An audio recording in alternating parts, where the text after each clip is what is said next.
Society പ്രസ്ഥാനത്തിന്റെ ചരിത്രത്തിന്റെ അടിത്തറ ഇട്ടവരുടെ വേദിയും കൂടിയാണിത്. അടൂർ സാറിന്റെ സാന്നിധ്യത്തിൽ നടക്കുന്ന ഈ ചടങ്ങ്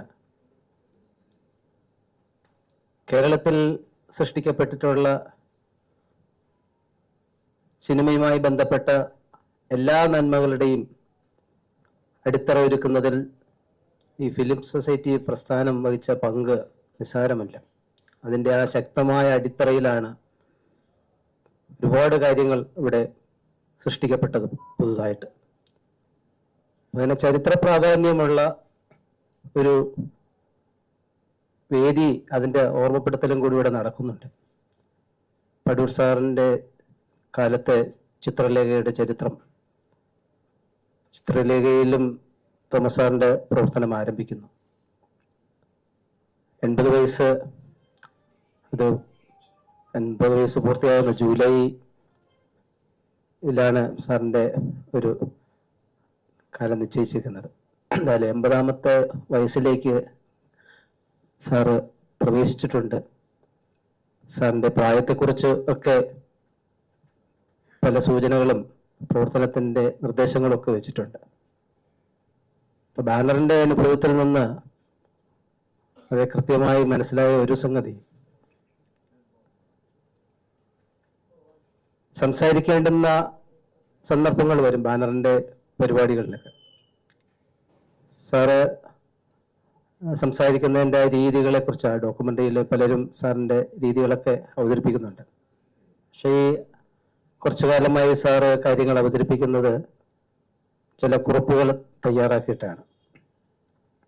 പക്ഷെ ആ കുറിപ്പുകളിൽ തയ്യാറാക്കുന്ന ആ ഭാഷയുടെ കരുത്ത്, അത് ഉറപ്പായിട്ടും അത് ഇവിടെ അടൂർ സാറ് പറഞ്ഞ സംഗതി തോമസ് സാർ ഏറ്റെടുക്കണം എന്നുള്ളതിൻ്റെ ഉറപ്പ് അതിനകത്തുണ്ട്. എന്തൊരു ശക്തമായ ഭാഷയാണ് അതിനകത്ത് കാര്യങ്ങൾ അവതരിപ്പിക്കാൻ വേണ്ടി സാറ് ഉപയോഗിക്കുന്നത്.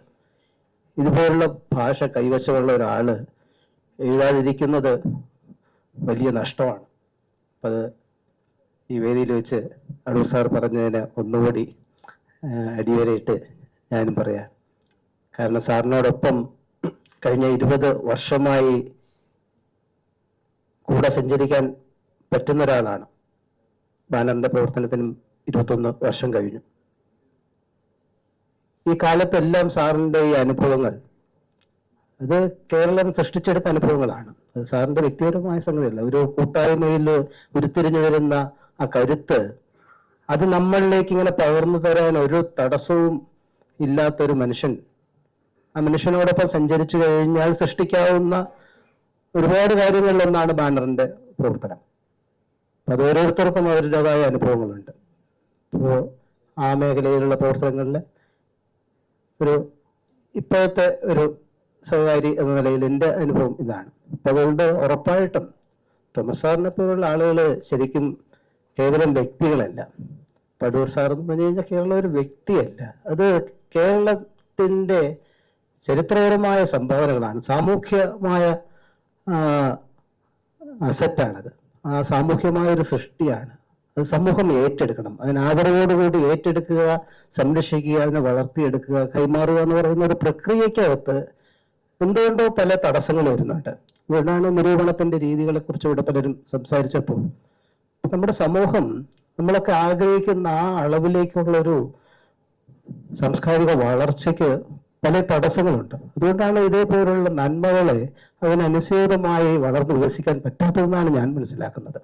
പക്ഷെ അവിടെ കുറച്ചുകൂടി ബോധപൂർവമായ ഇടപെടൽ നടത്തിക്കഴിഞ്ഞാൽ ഇതിനെല്ലാം നമുക്ക് സംരക്ഷിക്കാനും വളർത്താനും അതിനെ മുന്നോട്ട് കൊണ്ടുപോകാനും പറ്റും. അത് ഒറ്റയ്ക്ക് പറ്റില്ല, വളരെ കൂട്ടായ പരിശ്രമം ആവശ്യമാണ്.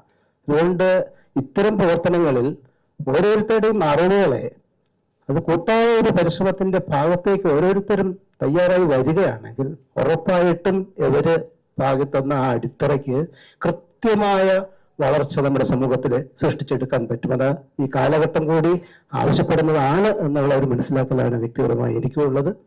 തോമസ് സാറിന്റെ ഈ ചടങ്ങ് അതുകൊണ്ട് തന്നെ വളരെ പ്രാധാന്യമുള്ളൊരു സംഗതിയായിട്ടാണ്. ഈ ഒത്തുചേരൽ എന്ന് പറയുന്നത് ഒരു നിസ്സാരമായ ഒരു സംഗതിയല്ല. നമ്മുടെ മനുഷ്യനെ സൃഷ്ടിക്കാവുന്ന നന്മകളുടെ ഏറ്റവും നല്ല മാതൃകകളിൽ ഒന്നാണ് തോമസ് സാറും എന്ന് മാത്രം പറഞ്ഞുകൊണ്ട് എൻ്റെ വാക്കുകൾ നിർത്തുന്നു.